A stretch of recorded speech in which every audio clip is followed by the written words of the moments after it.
दोस्तों, हम आज चर्चा करेंगे राष्ट्रपति के निर्वाचन प्रक्रिया की।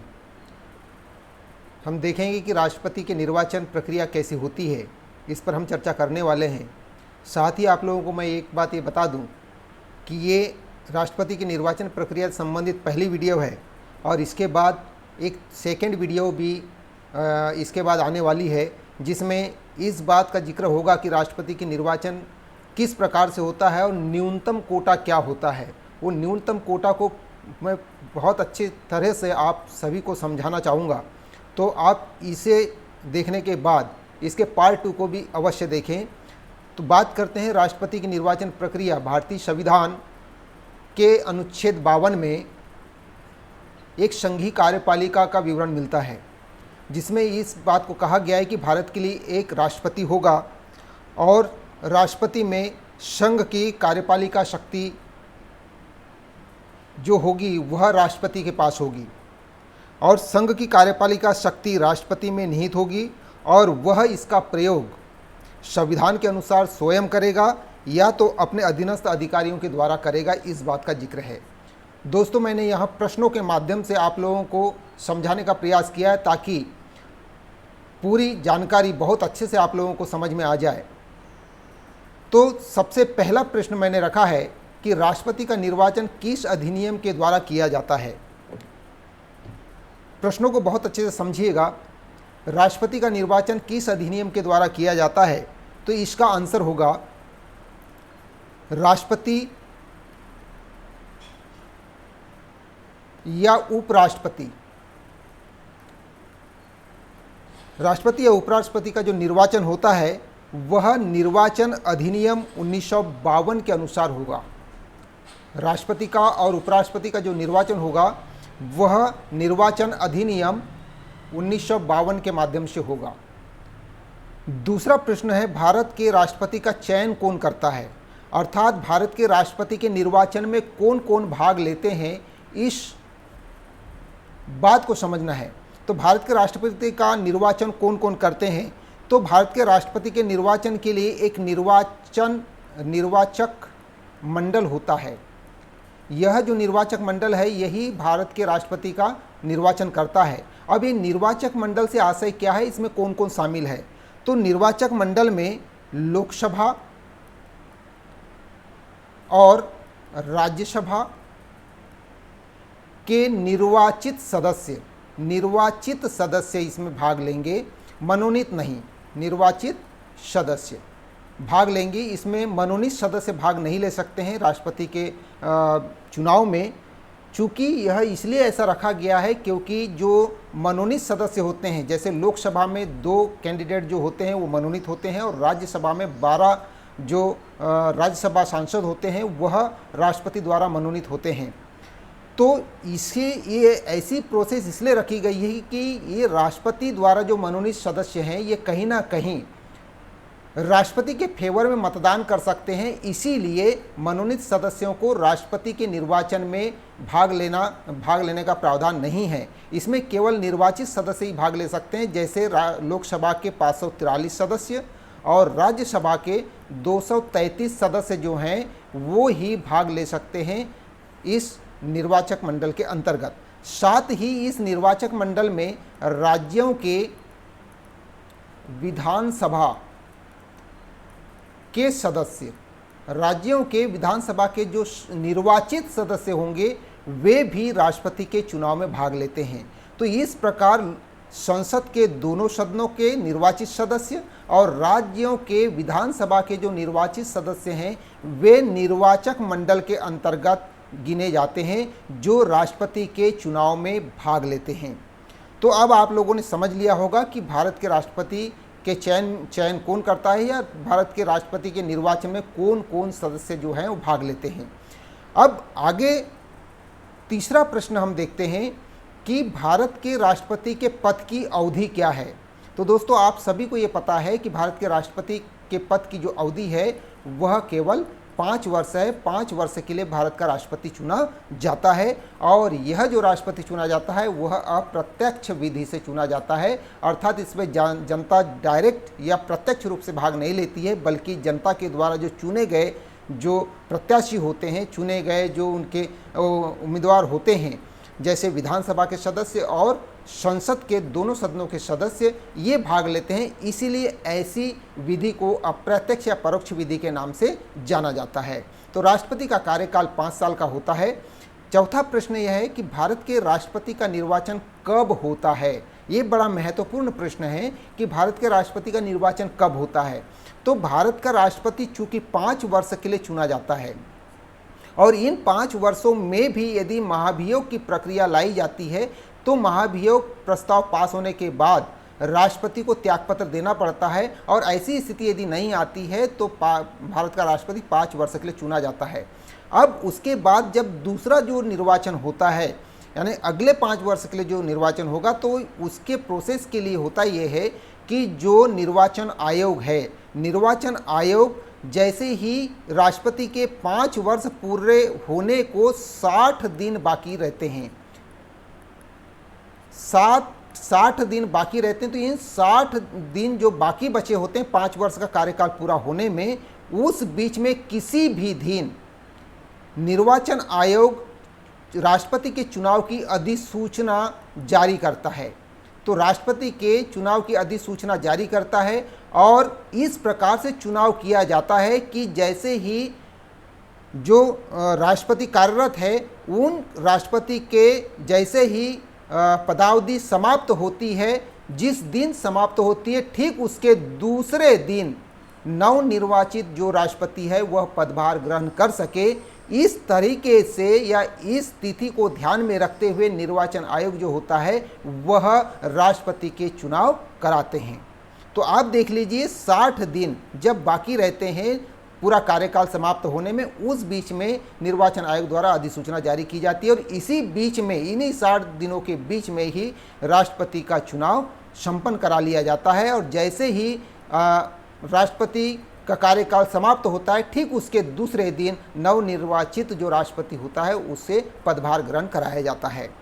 5वां इसका प्रश्न है कि भारत के राष्ट्रपति का निर्वाचन कौन आयोजित कराता है। तो भारत के राष्ट्रपति का जो निर्वाचन है वो अनुच्छेद 324 आपने पढ़ा होगा, भारतीय संविधान का जो अनुच्छेद 324 है, उस अनुच्छेद 324 के अधीन भारत निर्वाचन आयोग,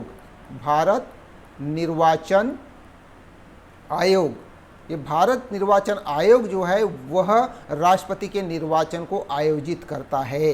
अर्थात राष्ट्रपति का हो चाहे उपराष्ट्रपति का निर्वाचन कराना हो तो भारत निर्वाचन आयोग ही राष्ट्रपति और उपराष्ट्रपति का चुनाव आयोजित कराता है। अगला प्रश्न है, भारत के राष्ट्रपति पद हेतु कौन सी निर्वाचन प्रणाली अपनाई जाती है। तो भारत के राष्ट्रपति पद हेतु निर्वाचन प्रक्रिया या निर्वाचन प्रणाली जो अपनाई जाती है उसे कहते हैं एकल संक्रमणीय पद्धति।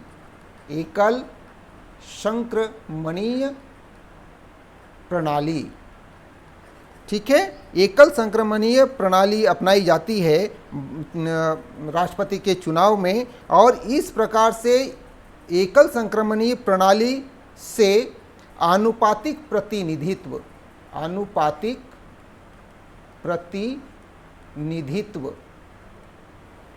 प्रणाली के अनुरूप, अर्थात एकल संक्रमणीय प्रणाली से आनुपातिक प्रतिनिधित्व प्रणाली के माध्यम से राष्ट्रपति का निर्वाचन कराया जाता है।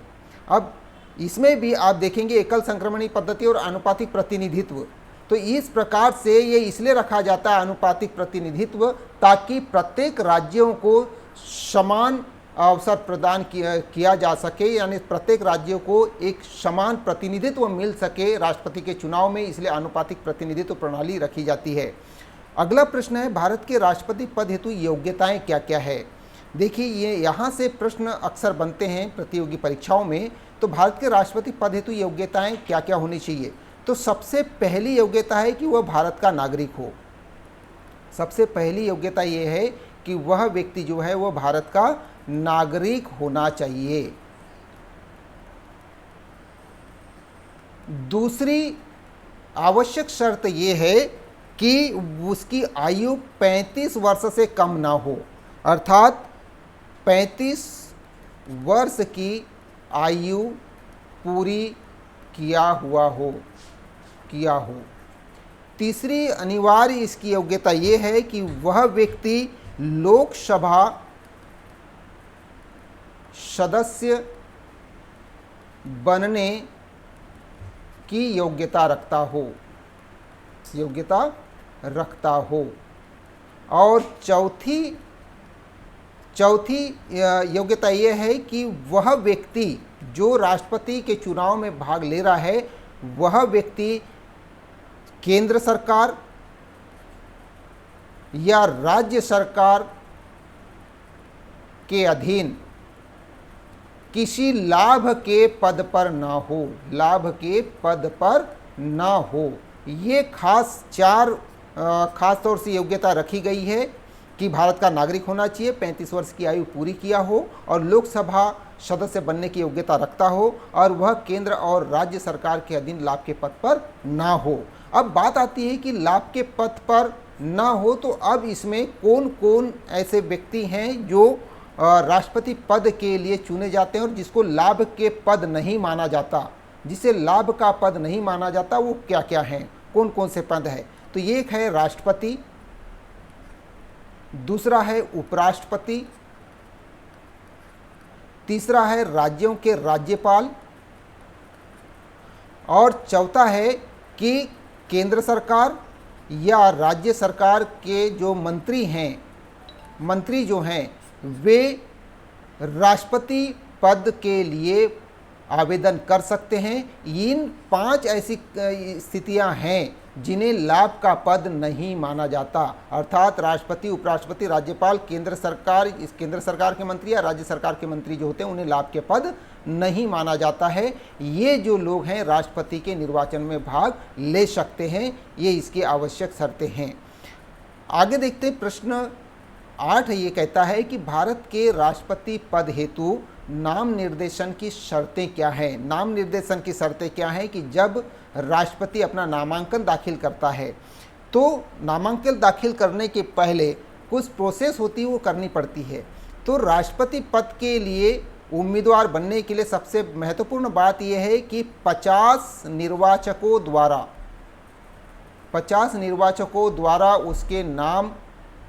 उसका जो नाम है उसका प्रस्ताव दिया गया हो, 50 निर्वाचकों के द्वारा प्रस्ताव दिया गया हो और 50 निर्वाचकों के द्वारा ही उसका समर्थन किया गया हो। ऐसा व्यक्ति राष्ट्रपति पद हेतु नामांकन दाखिल कर सकता है। दूसरी बात, इसके लिए एक प्रतिभूति राशि भी जमा करनी पड़ती है। प्रतिभूति राशि जमा करनी पड़ती है जो है 15,000 रुपये। 15,000 रुपये प्रतिभूति राशि जमा करनी पड़ती है। अब ये जो राशि है, जो भी उम्मीदवार चुनाव में खड़े होते हैं राष्ट्रपति के चुनाव में, और उन्होंने यदि 1/6 भाग, जो भी मत है उन मतों का 1/6 भाग से यदि कम वोट लेते हैं तो उनकी यह राशि वापस नहीं की जाती, अर्थात जमानत जब्त मानी जाती है। और 1/6 से अधिक वोट यदि ले लेते हैं तो उनकी यह प्रतिभूति राशि उन्हें वापस कर दी जाती है। तो ये नाम निर्देशन के लिए खास चीज़ें हैं कि 50 निर्वाचकों द्वारा उसके नाम का प्रस्ताव किया गया हो, 50 निर्वाचकों के द्वारा उसका समर्थन किया गया हो और 15,000 रुपये वह प्रतिभूति राशि जमा किया हो, तो ऐसा व्यक्ति राष्ट्रपति पद हेतु नामांकन दाखिल कर सकता है। अगला प्रश्न यह है कि भारत के राष्ट्रपति चुनाव हेतु रिटर्निंग ऑफिसर कौन होता है। तो भारत के राष्ट्रपति पद हेतु जो रिटर्निंग ऑफिसर जो होता है वह होता है लोकसभा या राज्यसभा का जो महासचिव होता है, महासचिव जो होता है वह रिटर्निंग ऑफिसर होता है राष्ट्रपति के चुनाव में। तो राष्ट्रपति का जो चुनाव होता है तो लोकसभा और राज्यसभा का जो महासचिव होगा, या तो लोकसभा का महासचिव या राज्यसभा का महासचिव, वह रिटर्निंग ऑफिसर होता है। और ये बारी बारी से मिलता है। एक बार यदि राज्यसभा के महासचिव को रिटर्निंग ऑफिसर बनाया गया तो अगला जो 5 साल बाद चुनाव होगा राष्ट्रपति का, उसमें लोकसभा के महासचिव को रिटर्निंग ऑफिसर बनाया जाएगा। और रही बात राज्यों की, तो राज्यों के लिए यह व्यवस्था रखी गई है कि जो राज्यों की विधानसभा का जो सचिव होगा, विधानसभा का जो सचिव होगा वह सहायक रिटर्निंग ऑफिसर होगा, सहायक रिटर्निंग ऑफिसर होगा।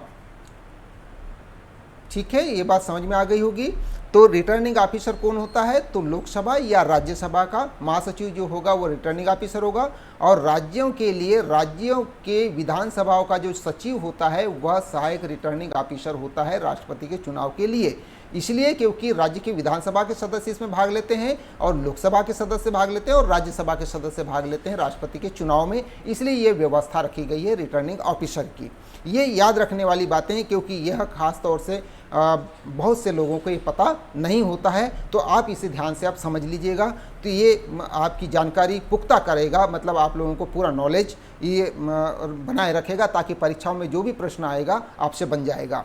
अगला प्रश्न ये है कि भारत के राष्ट्रपति के लिए मतदान कहाँ किया जाता है?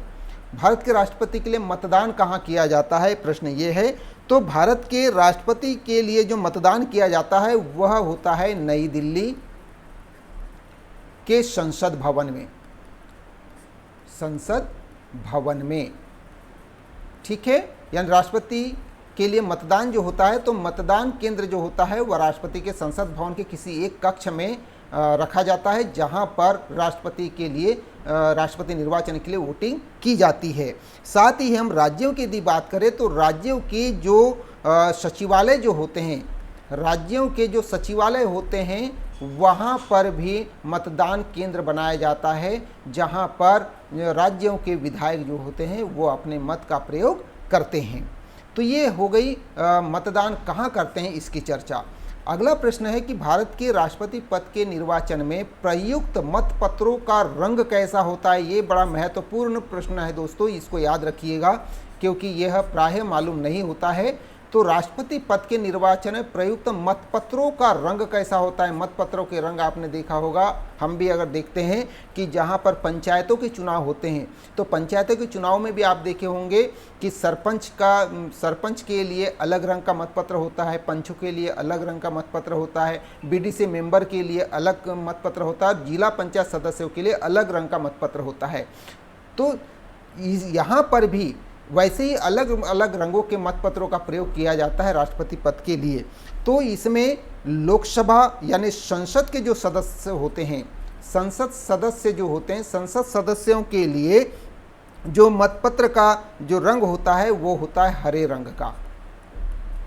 ठीक है, हरे रंग का मुद्रित मतपत्र होता है जहां पर संसद के सदस्य अर्थात लोकसभा और राज्यसभा के जो सदस्य हैं वे इस मतपत्र का प्रयोग करते हैं। और वहीं पर राज्य की विधानसभाएं जो होती है, राज्य के विधानसभा के जो सदस्य होते हैं, विधानसभा के सदस्य, ये जिस मतपत्र का प्रयोग करते हैं उसका रंग जो होता है वह गुलाबी होता है। देखिए याद रखिएगा, इसे गुलाबी रंग का मतपत्र होता है, मुद्रित मतपत्र होता है। तो इसमें संसद के सदस्य जो प्रयोग करते हैं मतपत्र का रंग, जिस रंग के मतपत्र का वो है हरे रंग का, और राज्य विधानसभा के सदस्य जो करते हैं वो है गुलाबी रंग के मतपत्र का। और ये पूरा का पूरा जो होता है गुप्त मतदान होता है। अगला प्रश्न देखते हैं, क्या भारत के राष्ट्रपति के चुनाव में प्रत्येक निर्वाचक का मत मूल्य समान होता है? तो देखिए यहाँ प्रश्न है कि क्या भारत के राष्ट्रपति के चुनाव में प्रत्येक निर्वाचक का मतलब ये है कि चाहे लोकसभा का सदस्य हो, चाहे राज्यसभा का सदस्य हो यानी संसद का सदस्य हो, या राज्य की विधानसभा का सदस्य हो, सबका मत मूल्य एक समान होता है क्या, ये पूछ रहा है। तो आंसर आएगा नहीं, सभी का मत मूल्य एक जैसा नहीं होता है, क्योंकि इसके पीछे रीज़न ये है कि प्रत्येक राज्यों की जो जनसंख्या है अलग अलग होती है। प्रत्येक राज्यों की जनसंख्या अलग अलग है, अर्थात कोई राज्य जनसंख्या के क्षेत्र में बड़ा होता है तो कोई राज्य जनसंख्या के क्षेत्र में छोटा होता है। और इस प्रकार प्रत्येक जो विधानसभा सदस्य होता है वो अलग अलग जनसंख्या, भिन्न भिन्न जनसंख्या जो है, भिन्न भिन्न जनसंख्या का प्रतिनिधित्व करता है। तो इसी कारण से उनके मत का मूल्य भी अलग अलग होता है। राज्यों की विधानसभाओं के जो सदस्य हैं उनके मतों का मूल्य अलग अलग होता है, उनके जनसंख्या के आधार पर यह मापा जाता है। तो ये बात आपको पता होनी चाहिए। अगला प्रश्न है, क्या भारत के राष्ट्रपति का चयन में नोटा का प्रयोग होता है? जैसे आप देखते होंगे हम विधानसभा का चुनाव में हम मतदान करते हैं, या लोकसभा के चुनाव में हम मतदान करते हैं, तो वहाँ पर आपने देखा होगा कि जो मशीन होती है, वोटिंग मशीन होती है, उसमें एक नोटा का भी सबसे नीचे में नोटा के भी एक बटन होती है। तो यहाँ पर प्रश्न ये बनता है कि क्या भारत के राष्ट्रपति के चुनाव में नोटा का प्रयोग होता है? तो यहाँ आंसर बनेगा नहीं। यहाँ नोटा का कोई उल्लेख नहीं है, नोटा की कोई बटन वाली सिस्टम नहीं है, नोटा का कोई भी प्रयोग यहाँ पर नहीं होता है। अगला प्रश्न है कि भारत के राष्ट्रपति निर्वाचन की मतगणना कहाँ होती है? अब इसकी मतगणना कहाँ होती है ये प्रश्न किया गया है इस प्रश्न में। तो मतों की गणना जो है, राष्ट्रपति के मतों की गणना जो होती है वो होती है नई दिल्ली में। ठीक है, मतों की गणना नई दिल्ली में होती है, जहां पर रिटर्निंग अधिकारी जो होता है उसके कार्यालय में। ठीक है, रिटर्निंग ऑफिसर जो होता है, रिटर्निंग ऑफिसर जो होता है उसके कार्यालय में मतों की गणना होती है। ठीक है, तो ये भी बात आपकी क्लियर हो गई। यानी इस माध्यम से आपके बहुत सारे प्रश्न जो हैं, बहुत सारी जो क्यूरीज जो है वो मैंने पूरी करने का प्रयास किया है, और आशा है कि इसे 2-3 बार आप देख लें, पूरा का पूरा आपको याद हो जाना चाहिए। और यहाँ से ये मान के चलिए कि आपको परीक्षाओं में यहाँ से प्रश्न पूछे जा सकते हैं। अंत में एक बात ये कहना चाहूँगा कि इसके बाद हम दूसरी जो वीडियो हम लाने वाले हैं उसमें राष्ट्रपति के चुनाव किस तरह से होता है, और उसमें जो कोटा है, न्यूनतम कोटा है, कैसे निकाला जाता है, मतमूल्य क्या होते हैं, विधानसभाओं के मतमूल्य, विधायकों के मतमूल्य कैसे होते हैं, सांसदों के मतमूल्य कैसे होते हैं, इसको पूरा बहुत अच्छे से पूरे उदाहरण के साथ मैं आपको समझाने वाला हूं। तो उस वीडियो को भी आप प्लीज़ मिस ना करें, उसको ज़रूर देखें, क्योंकि यह बड़ी महत्वपूर्ण जानकारी है जो हमें नहीं मिल पाती है। तो मिलते हैं अगले वीडियो के साथ, तब तक के लेते हैं विदा। जय हिंद।